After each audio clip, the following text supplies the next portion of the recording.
না, ঠিক আছে আন্টি, কোনো সমস্যা নেই, আমি কালকে থেকে আর আসবো না।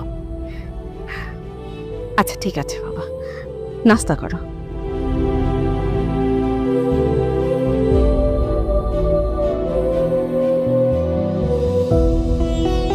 এভাবে দেখো।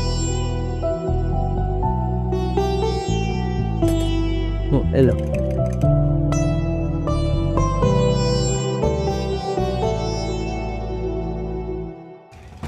মামা, মানে প্রতিদিন দুপুরবেলায় চার বিস্কুট খান, এটা দিয়ে কি আপনি পেট ভরে? মানে সারাদিন থাকতে পারেন তো? থাকতে পারবো না কি লেখা, কোনো সমস্যা না, এটা অভ্যাস হয়ে গেছে গা।